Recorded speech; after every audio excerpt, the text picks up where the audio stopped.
시편 97편 1절로 12절 말씀을 우리 같이 교독하도록 하겠습니다.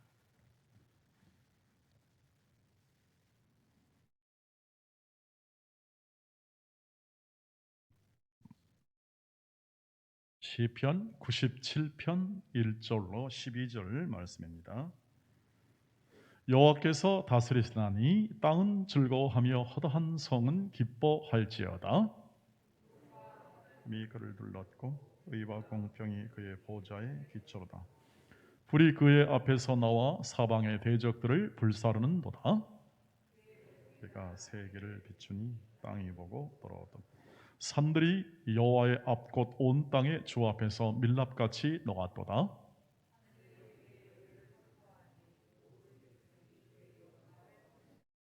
조각한 신상을 섬기며 허무한 것으로 자랑하는 자는 다 수치를 당할 것이라. 너희 신들아 여호와께 경배할지어다. 여호와여, 시온이 주의 심판을 듣고 기뻐하며 유다의 딸들이 즐거워하였나이다.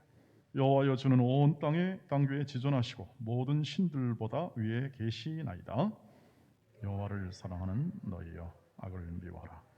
그가 그의 성도의 영혼을 보존하사 악인의 손에서 건지시느니라. 의인을 위하여 빛을 뿌리고 마음이 정직한 자를 위하여 기쁨을 뿌리시는도다. 의인이여, 너희는 여호와로 말미암아 기뻐하며 그의 거룩한 이름에 감사할지어다. 아멘. 할렐루야. 네, 오늘도 이렇게 지난 2주 전에 5월 5일 국경일이었는데 노는 날이었잖아요. 근데 오늘도 이렇게 국경이 되어서 꼭 그 생각을 들었습니다. 하나님께서 이 수요일 날 왜 이렇게 국경일만 올해는 이렇게 날짜가 이렇게 맞게 하셨는가 생각했는데 이렇게 여유 있게 하나님의 말씀과 또 기도 가운데 더 풍성한 시간을 좀 마음 넉넉히 갖기 위해서 아니겠는가 그렇게 생각을 했습니다. 그런데 이렇게 또 국경이다 보니까 이렇게 평상시도 수요일 날 나오시다가 못 나오신 분 계시나 또 이렇게 변함없이 우리가 함께 이 자리에 있게 된 것 하나님의 은혜인 줄 믿습니다. 국경일인데 이게 석가탄신일 그래가지고 불교 축제 날이지 않습니까? 그래서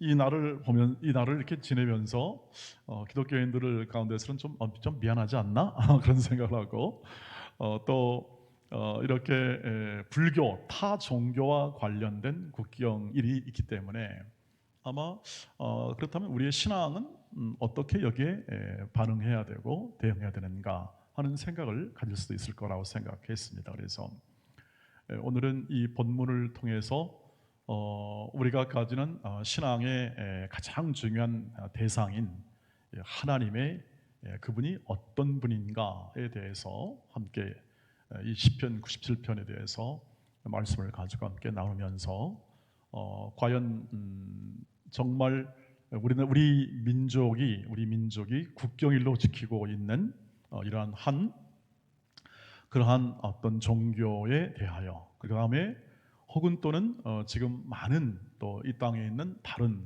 이런 또 뭐 민족 종교라든지 혹은 또는 우리의 삶에 영향을 미치는 그러한 모든 주장과 철학들이 어떤 관계에 있는지를 살펴보고 우리의 신앙을 더욱더 견고하게 세우는 하나님과의 관계를 나누고자 합니다. 기본적으로 이 시편을 택한 이유는 이 시편 통해서 고대 이스라엘 즉 하나님을 경험했던 수많은 믿음의 사람들이 이 하나님의 존재나 그 다음에 하나님이 어떤 분이고 또 속성이 어떤 분이시고 이런 부분들에 대해서 이 시를 통해서 아주 통찰력 있게 이렇게 잘 기록을 해놓았습니다. 시라는 것은 여러분께서 이해하시겠습니다만 이 압축된 언어죠. 이 언어를 압축시켜서 가장 직관적으로 통찰력 있게 그것을 언어를 사용해서 그 어떤 본질을 보여준다든지 속성을 보여준다든지 의미를 확인시켜 주는 아주 가장 좋은 방법이죠. 오늘 이 말씀을 보시면 하나님이 어떤 분이냐에 대해서 아주 이렇게 할 수 있는 그러니까 그분을 표현할 수 있는 정말 가장 전 장엄한 형태로 이렇게 잘 표현하는 것을 볼 수가 있습니다. 1절에 보니까 여호와께서 통치하시나니, 1절 보시면 통치하시나니 땅은 즐거워하며 허다한 섬은 기뻐할지어다. 이렇게 1절 서두에 나와 있습니다. 하나님의 다스림이 있는데 땅과 섬, 그 당시로 말하면 모든 온 땅이요 온 세상이요 기뻐할지어다 하는 그러한 이 땅에 있는 모든 것들이죠. 육지와 섬을 합쳐서 땅이니까요. 그 땅에 있는 모든 것들이 기뻐하라고 합니다. 하나님의 다스림을 기뻐하라, 통치하심을 기뻐하라, 이렇게 얘기를 합니다. 왜 기뻐할 수 있는가?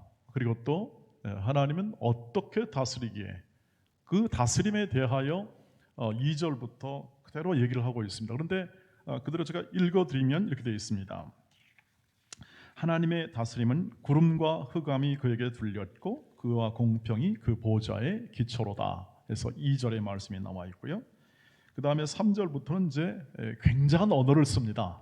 이 굉장한 언어라는 건 뭐냐면, 보통 같으면 우리는 그 시를 지을 때 이렇게 우리가 이게 좀 잘 이해하거나 혹은 또는 우리가 컨트롤할 수 있는 언어를 쓰잖아요. 나보기가 역겨워 가실 때에는, 또는 예를 들면 한강아 목놓아 울어라, 예를 들면 삼각사나 아차사나 뭐 이런 정도로 하게 되는데, 이 하나님의 이 절대적인 이 다스림에 대해서 그것을 표현할 때 3절 보십시오. 불이 그 앞에서 발하여 사면의 대적을 불사르는다. 불이 불로서 얘기하고 있고요. 그 다음에 4절에 보면 그의 번개가 세계를 비추니 땅이 보고 떨었도다. 번개로 그냥 번쩍번쩍 비추는 정도의, 그러니까 이 하늘과 이 땅 아래에 있는 우리가 두려워할 만한 모든 것들, 불의 쓰레기도 얼마나 더럽니까? 불 한번 타면은 그거 뭐 감당이 안 되는 거죠. 싹 다 타버리는 거니까요. 그 다음에 번개라는 것도 그렇지 않습니까? 사람이 굉장히 두려워하는 것들이죠, 모든 인류가. 그 다음에 산들이 여호와 앞 곧 온 땅의 주 앞에서 밀같이 녹았도다, 이렇게 얘기를 합니다. 산들이, 그 다음에 온 땅이 다 녹아버린다. 굉장한 언어죠.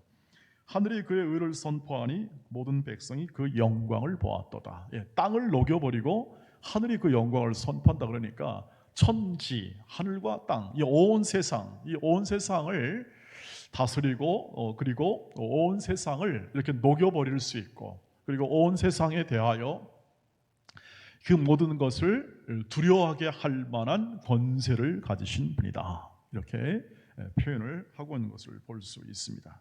절대적 권세죠. 절대적.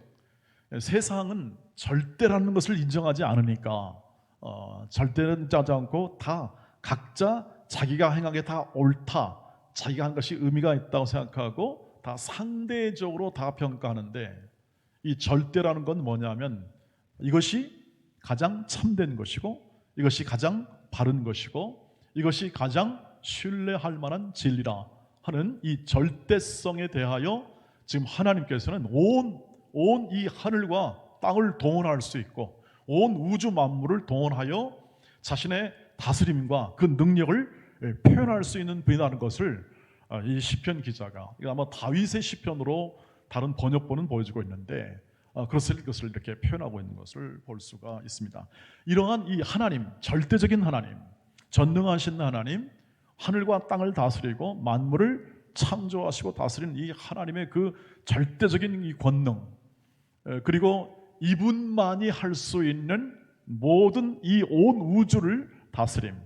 지금도 뭐 이 통치도 있고 여러 가지 나라의 뭐 권세도 있긴 하지만, 하나님은 온 우주를, 만물을 친히 만들고 다스리고 권세를 가지고 통치하시는 하나님이심을, 그래서 산들이 두려워하고 이 땅이 녹아버리고 모든 만물들이 그 앞에서 두려워해야 할 절대자인 존재, 이것을 하나님으로 표현하여 우리가 이 시편 기자는 소개하고 있고 그리고 고백하고 있는 겁니다. 고백하고 있고, 그래서 이 하나님과 비교한다는 것, 하나님과 비교한다는 것 이 자체가 말이 안 된다 이 뜻입니다. 비교 불가 이 뜻이죠. 어떤 한 사람이 노래를 잘하는데 고음을 냅니다. 이렇게 고음을 내는데 누가 고음을 많이 내냐 하다가 이런 말을 씁니다. 진짜 뛰어나게 잘하는 고음을 쓴 사람을 비교 불가라고 하죠. 더 이상 비교할 대상이 없다. 지금 이 하나님을 소개하면서 혹은 하나님이 다스림을 얘기하면서 이렇게 굉장한 이 우리가 상상할 수 있는 가장 크나큰 단어와 내용을 쓰는 것은 뭐냐면 그건 하나님의 권세는 비교할 만한 것이 아니다는 거죠. 지금 다시 말하면 지금 종교, 우리가 믿는 여러 종교들이 있잖아요. 이 종교들이 많이 있습니다. 이 세상에는 뭐 이슬람교도 있고 또 여기 불교도 있고 또 일본에는 또 일본에 뭐 이렇게 아주 수백만이 넘는 그러한 신을 섬기는 종교도 있고 일본 자체가 하나의 종교라고도 합니다. 힌두교도 있고 여러 가지 종교들이 많이 있습니다. 많이 있는데 지금 이러한 이 종교나 혹은 또 종교를 통해서 지는 이 날들을 보면서 거기에 관하여 우리가 생각할 수 있는 건 뭐냐면 우리가 믿는 하나님은 이런 절대적이고 절대입니다. 그리고 온 세상과 만물을 다스리는 하나님이시다.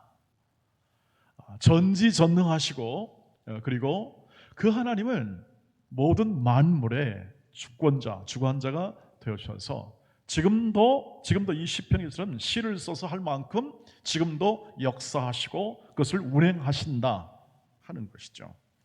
그러니까 비교 불가다. 다른 것은 다른 모든 종교나 철학이나 이 모든 것들은 비교 불가다 이것입니다. 그래서 7절 상반절을 가지겠습니다. 7절 시작. 조각한 신상을 섬기며 허무한 것으로 자랑하는 자는 다 수치를 당할 것이라. 너희 신들아 여호와께 경배할지어다. 이거 굉장한 너희 신들아. 여러분 그런데 너희 신들아 그러면은 어떤 생각이 드냐면 그럼 하나님과 필적할 만한 신인가? 비교할 만한 그 뜻이 아니라는 뜻입니다. 너희는 비교 대상이 안 된다. 어떻게 해라? 굴복해라. 경배라는 것은 항복해라. 너희 모든 신들, 그 당시 고대 민족들 있잖아요. 이스라엘 백성을 포함한 그 당시 고대 사람들, 지금부터 수천 전 일이니까요. 이 다윗이 살 때는 적어도 약 한 3,000년 가까이 전이니까 지금부터 고대 때입니다. 거기는 모든 나라마다 다 신이 있었습니다. 각각 자기 나라를 보호해주고 자기들의 안전과 자기들의 모든 평안을 구해주는 다 신들이 있어서 그들이 가지고 있는 그 신을 모시고 신상을 만들거나 여러 조각을 만들어서 전부 다 그것을 통하여 통치를 합니다.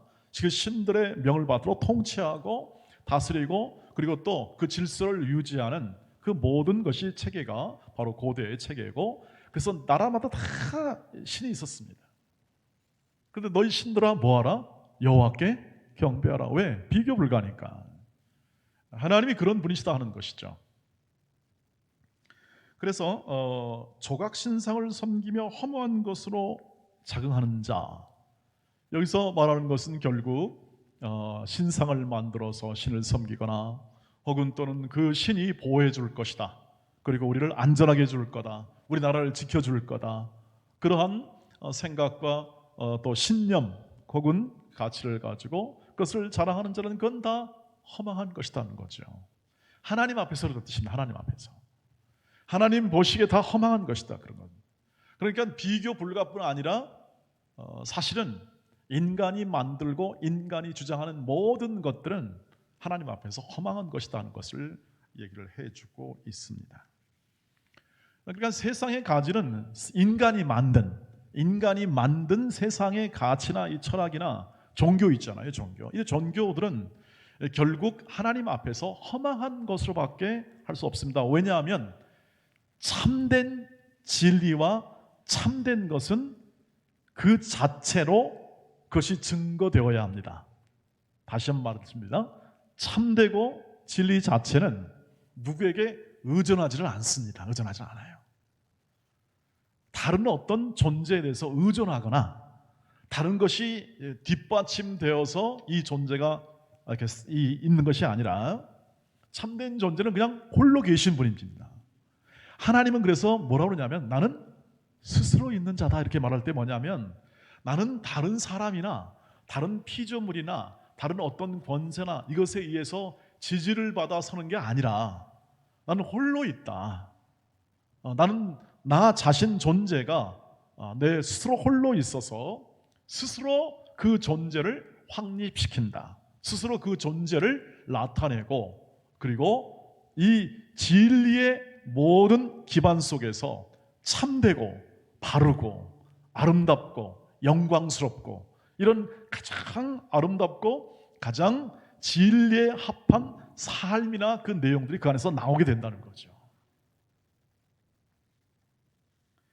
그러니까 영국의 한 철학자가 오늘 약간 그 종교일을 하면서 이제 국경이라 그 얘기를 하게 됩니다. 어느 철학자가, 꽁트라는 철학자 이렇게 얘기했습니다. 내가 기독교를 대신할 완전한 종교를 창설하고자 합니다. 이렇게 얘기했답니다. 영국의 또 아주 유명한, 프랑스의 이 꽁트가 영국의 이 역사가인 카일라일, 그래서 이 시인 칼라일이 이렇게 말했다고 합니다. 이런 말에 대해서, 이 말을 든 칼라일에 대해서 매우 좋은 생각입니다. 그런데 그 전에 당신이 해야 할 일이 하나 있습니다. 당신이 만약에 뭔가를 만들고자 한다면, 특별히 기독교를 대체할 만한 종교를 만들고자 한다면 어떻게 했냐면, 당신은 보통 인간의 삶보다 아주 특별한 삶을 살아야 할 겁니다. 그리고 3일 만에 죽은 자 가운데서 부활해야 될 겁니다. 그리고 당신은 온 세상을 이렇게 보이지 않는 손길이지만 다스릴 수 있는 능력을 가져야만 될 것입니다. 종교를 만들고자 했으니까 말이죠. 그래서 그래야만 생명력 있게 그 종교가 대체될 것이고 기독교를 대체할 수 있을 것입니다. 이 말은 뭐냐면, 사람이 만드는 종교라는 것, 사람이 만들고자 한다는 것은 하나님 앞에서 그것은 허무한 일이라는 것이죠. 그래서 어떤 것을 사람이 한 것, 어떤 걸 깨닫고자 하는 것, 우리가 좀 더 나아지고자 하잖아요. 우리도 나아지고자 합니다. 저와 여러분도 좀 더 나은 인간이 되고자 하고, 그리고 좀 더 나은 가정생활, 그리고 좀 더 나은 교회생활, 사회생활 다 하고자 합니다. 그런데 그것이 인간이 힘을 가진, 인간이 하고 있는 모든 힘으로 그 모든 것을 만들어낼 수가 없다는 것이죠. 하나님의 수준에 이를 만한 우리 인간의 노력이 없다. 그래서 하나님 보시기에 노력해도 안 되는 건데 그 허무한 것을 왜 하냐 하는 것이죠. 자, 오늘 이 말씀의 핵심은 이것입니다. 9절에 나와 있습니다. 같이 읽겠습니다. 시작. 여호와여, 주는 온 땅 위에 지존하시고 모든 신들보다 위에 계시니이다. 다른 신들은, 하나님이 참신이기 때문에 다른 신들은 가짜란 뜻입니다. 가짜란 뜻은 뭐냐면 하나님과 비교해서. 여러분, 진리밖에 없죠. 진리는 진리밖에 없습니다. 진리 자체로. 그것은 진리가 하나님이시라면 다른 것은 다 뭐죠? 진리가 아니라는 뜻이 됩니다. 저와 여러분이 믿는 하나님이 이 하나님이시다 하는 것을 얘기를 하고자 하는 것입니다. 모든 철학과 모든 종교와 모든 신들 위에 뛰어나 만물의 으뜸인 예수 그리스도를 믿는 것이 우리라고 하는 거죠. 그 하나님이 우리를 어떻게 대우하십니까? 저와 여러분을 어떻게 대우하십니까? 오늘 10절, 11절 같이 읽겠습니다. 마지막으로 시작. 여호와를 사랑하는 너희여, 악을 미워하라. 그가 그의 성도의 영혼을 보존하사 악인의 손에서 건지시느니라. 의인을 위하여 빛을 뿌리고 마음이 정직한 자를 위하여 빛과 기쁨을 뿌려요. 뿌린다, 이 뜻은 뭐냐 하면, 여러분 세례도 물 뿌리잖아요. 뿌린 것처럼 이렇게 수여하는 거죠. 수여해가지고 그것을 누리는 거죠. 받는 거죠. 그 혜택과 그 하나님의 이 영혼에 대한 기쁨과 감사를 촉발시킬 수 있는 하나님의 은혜를 주시는 겁니다. 그러니까 여러분, 이 시편에 있는 이 지금 오늘에 있는 내용을 요약하자면 이것입니다. 이 위대하고 전능하신 하나님을 찬양하라. 이 하나님은 비교 불가이다. 이 하나님은 워낙 크기 때문에 우리 인간과 우리 모든 삶의 모든 경험과 모든 지식해도 다 담을 수가 없기 때문에 뭘 만들려고 할 필요가 없는, 우리가 뭔가를 도와주려고 하는 것이 아니라 그분이 우리를 인격적으로 대우하시고 우리를 구원하시고 영혼을 구원하시고 기쁨을 주시고 감사를 주시는 것이다. 그러므로 그를 찬양하고 경배하라 하는 그러한 청혼을 하게 되는 거죠. 근데 하나님이 제일 하나님 화나시는 게 뭐냐면 이런 겁니다. 이 하나님이 사랑과 은혜를 더하시고 하나님의 형상을 넣어서 정말 멋있는 존재로 선한 존재로 만들었는데 인간이 자기 욕심과 자기 뜻대로 삶을 살아 그 하나님의 뜻에 합한 그 삶을 이루지 못하고 자기 욕심대로 오히려 더 하나님이 생각한 것보다 저질의 삶을 살아가는 것 때문에 하나님께서 그것을 굉장히 다시 말하면 분노하시고 진노하시고 그 하나님의 그 큰 사랑으로 인하여 그런 삶을 내버려둘 수 없다 하는 하나님의 사랑의 결과 예수를 통하여 우리를 구원하시는 거죠. 그리고 선한 하나님 보시기에 선하고 하나님 보시기에 거룩한 인생과 삶으로 우리를 구원하시는 것이 우리 성경에 나타난 우리 전체적인 구원의 내용이고 우리가 감사할 내용이죠. 그래서 랜드는 이렇게 말했습니다. 인간은 바람을 지배할 수 있고 바다로 하여금 인간의 위험을 고백할 수 있고 불멸의 지식을 지닐 수 있고 장엄하고 아름다운 성읍들을 세울 수 있으면서도 어떻게 하느냐? 허망한 신과 빈 지식과 이런 것에 절하고 섬김으로써 스스로 자기의 권위와 위엄을 저버리는 어리석음을 범한다. 이렇게 얘기합니다. 그러니까 하나님이 만들어주신 이 거룩한 형상에 걸맞는 인생이 아니라 자기의 욕심과 자기의 원함을 위하여 뭘 만듭니까? 종교도 만듭니다.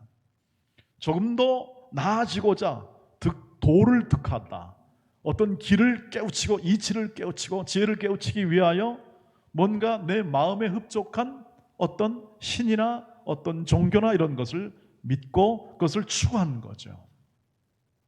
이것이 하나님 보시기에는 뭔가 그를 만드시고 그를 다스리는 하나님의 인도하심에 정면으로 불순종하는 것이고 그것은 허망한 일로 나갈 수밖에 없다는 것을 얘기를 해주고 있는 것입니다. 그래서 오늘 우리는 이런 결론에 이르게 됩니다. 이렇게 다양한 종교가 힘을 발휘하고 그리고 다양한 학문적 철학들이 우리의 이 모든 이 지성을 이렇게 끌어당기고 있잖아요. 우리 인식을 끌어당기고 있을 때 무엇을 위해 기도했냐면 오늘 에베소서 1장 19절 23절 말씀에 나와 있습니다. 같이 읽겠습니다. 시작. 그의 힘의 위력으로 역사하심을 따라 믿는 우리에게 베푸신 능력의 지극히 크심이 어떠한 것을 너희로 알게 하시기를 구하노라. 그의 능력이 그리스도 안에서 역사하사 죽은 자들 가운데서 다시 살리시고 하늘에서 자기의 오른편에 앉히사 모든 통치와 권세와 능력과 주권과 이 세상뿐 아니라 오는 세상에 일컫는 모든 이름 위에 뛰어나게 하시고 또 만물을 그 발 아래 복종하게 하시고 그를 만물 위에 교회의 머리로 삼으셨느니라.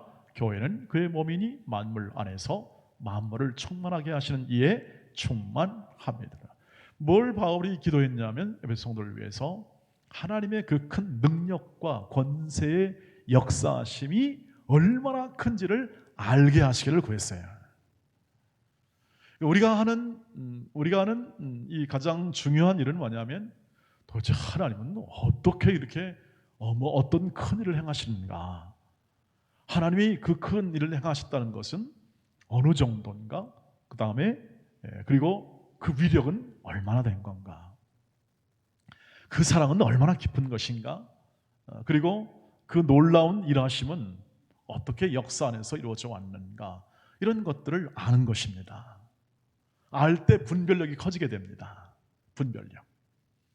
신천지나 다른 모든 이런 것들에 대하여, 이단에 대하여, 그리고 타 종교가 가지는 어떤 영향력이 우리가 믿는 그 믿음의 어떤 내용을 이렇게 압도하는 것처럼 보일지라도 우리는 우리의 걸어가는 길, 지극히 크신 하나님, 이 만물을 다스릴 정도의 하나님이 도대체 어떤 건가? 그게 이해가 안 되면은 우리는 어떻게 합니까? 늘 현실에 눌립니다. 현실의 영향력에 다 눌려버릴 수밖에 없어요. 이런 말 있잖아요. 문제가 크게 보일 때 하나님은 작게 보이고, 하나님이 크게 보일 때 문제가 작아지더라. 이런 경험들을 많이 하셨을 거라고 생각합니다. 실제로 그렇습니다. 크신 하나님이 우리 안에 가득 찰 때 우리의 가지고 있는 문제나 조건이나 환경들이 작아질 수밖에 없어요. 실제로 이렇게 말을 하잖아요. 여러분 걱정하지 마세요. 염려하지 마세요. 이런 얘기를 하기도 하고, 성경에도 그렇습니다. 염려하지 말라, 두려워하지 말라. 내가 있다. 예수께서 내가 있다. 내니 두려워하지 말라라고 말할 때는 뭐냐면, 그건 바다를 잠잠케 하시는 크나큰 위력의 역사하심을 가진 존재, 그 존재가 우리와 함께 있다. 너희와 함께 있으니 두려워하지 말아라. 그러니까 우리가 매일매일 새벽마다 혹은 또는 말씀으로 하나님이 어떤 분이시고 하나님이 어떻게 나를 사랑하시고 인도하셨나를 계속 묵상하면서 우리가 지내는 이유는 뭐냐면, 그것이, 그 과정이 크신 하나님을 계속 머리와 내 마음에 채워 내 삶에서 걱정과 염려로 걸어가는 모든 길 속에서 어떻게 합니까? 그것이 작아지게 되고 그것이 우리의 삶에 영향을 못 미치더라는 거죠. 여러분, 그래서 예수를 믿으면 세상 남부러울 게 없음을 믿습니다. 예수를 믿으면 남부러울 게 없다. 이 말을 이런 생각을, 이런 경험들을 우리가 고백하는 사람들의 간증을 듣거나 혹은 찬송가를 통해서 고백을 들을 때 여러분 마음 가운데 풍성하게 다가올 때 우리는 크신 하나님을 우리 마음에 담고 있다는 것을 확인할 수 있게 될 줄 믿습니다. 교회는 그 충만함을 담고 있어요. 교회는 그 말은 뭐냐면, 저와 여러분이 이 하나님의 충만함을 담고 있다는 거죠. 이 비교 불가한 하나님의 권능을 담고 있다는 거죠. 그것이 어떤 것인가를 각자 체험해 가는 겁니다. 계속 인생 속에서, 여러분의 시간 속에서, 여러분의 환경 속에서, 어려움 속에서, 아픔 속에서, 그리고 질병 속에서, 당하는 모든 불행한 일 속에서, 내가 맞이할 수밖에 없고 통제할 수 없는 모든 환경 속에서 우리는 그 크신 하나님을, 나를 어떻게 사랑하고 어떻게 인도하시는 거에 대해서 우리가 좀 더 알아가고 더 깨달아질 때 우리는 걱정과 근심은 면하고 오히려 하나님의 인도하심이 우리 눈앞에 분명하게 되어 우리 마음을 담대하게 해준다는 거죠. 그래서 베드로는 이렇게 말합니다. 베드로서 3장 18절 말씀 같이 읽고 마치겠습니다. 시작. 오직 우리 주 곧 구주 그리스도의 은혜와 그를 아는 지식에서 자라가라. 영광이 이제와 영원한 날까지 그에게 있을지어다. 아멘. 그 크신 하나님이 예수를 통하여 우리를 구원하시고 지금 예수께서 우리와 함께 하시죠.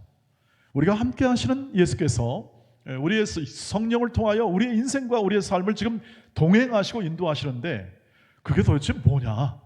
그게 도대체 내 인생에 어떻게 지금 역사하고 있느냐를, 얼마나 크게 역사하고 있느냐를 깨우치고 알아가고 믿으며 경험하는 삶을 지속적으로 살아가시기를 주의 이름으로 축복합니다. 그 가정 안에서, 우리의 인생 안에서, 우리의 삶의 모든 여건 안에서 그것입니다. 그것을 통하여 그 하나님이 내 인생과 내 삶을 인도한다는 것, 하나님이 내 안에서 나를 사랑하고 나를 붙잡고 나를 세워나간다는 것이 도대체 어떤 것인가를 이렇게 말로나 혹은 또는 마음으로 풍성하게 표현할 때, 그때가 열매가 맺는 시기가 될 줄 믿습니다.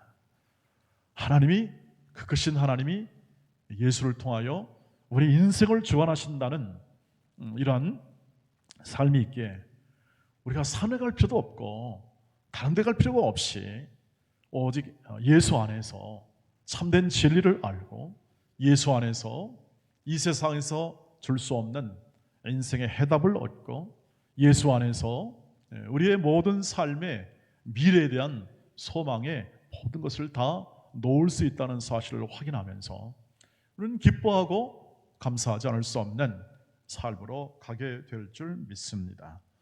그래서 이 크신 하나님과 그 크신 하나님이 예수를 통하여 오늘 성령의 이 다스림과 인도하심이 여러분 마음 안에 있다면 앞으로 여러분의 신앙 고백과 그 삶의 모든 내용을 통해서 다양한 여러분 삶의 가치의 신조가 나오게 될 겁니다. 신조, 즉 내가 믿는 그러한 확실한 그러한 신앙 고백을 말하는데 한 가지 예는 것입니다. 소설가 도스토옙스키가 이런 말을 했습니다. 나는 이 시대의 자식, 곧 불신앙과 회의주의의 자식인데 아마도 내 인생 끝까지 그러할 것이다. 그런데 하나님께서는 때때로 내게 완전한 평화의 순간을 주신다. 그 순간에 나는 사랑하고 사랑받는 것을 믿는다. 그 순간에 나는 내 신조를 만들었다. 그 신조는 아주 순결하고 거룩하며 매우 단순하다.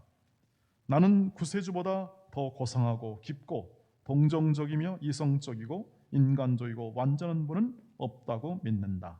나는 배타적인 사랑을 갖고 그와 같은 사람은 없을 뿐 아니라 있을 수 없다고 생각한다. 다른 말로 하면 오직 주만이 진정한 사랑이요, 주님으로 충분하고 주께서 주시는 모든 사랑이 가장 인간적이며 가장 이성적이며 가장 고상하며 가장 깊다 하는 신앙 고백으로 이 걸출한 이 소설가, 당대 소설가가 그렇게 자신의 신앙을 고백하죠.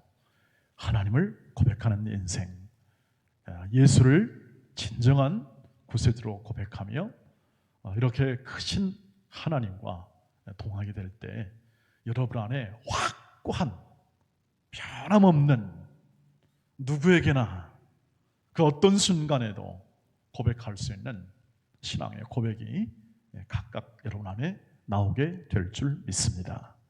그 삶을 계속해서 우리 교회 안에서 교회에 담고 있는 이 소중한 하나님의 위대하심과 충만함을 계속 누려가시길 주의 이름으로 축복합니다. 그것을 배워가고 그것을 깨우치고 그것을 확인하고 나누면서 우리의 인생을 살아가고 우리의 공동체 교회의 삶에 기여하고 뜻을 이루는 소중한 인생들로 함께 이 다원화된 사회 속에서 오직 예수로만 충분하고 하나님으로의 권세로 충분한 삶이 이어지길 주의 이름으로 축복합니다. 우리 함께 기도하도록 하겠습니다. 기도할 때 우리 교회의 모든 성도들과 각 가정이 날마다 회복의 은혜를 경험하게 하시고 크신 하나님의 역사하심을 잘 알아 감사와 기쁨이 넘치게 하옵소서. 환우들과 연약한 이들에게 치유와 긍휼의 은혜를 주시옵소서. 우리 함께 이것을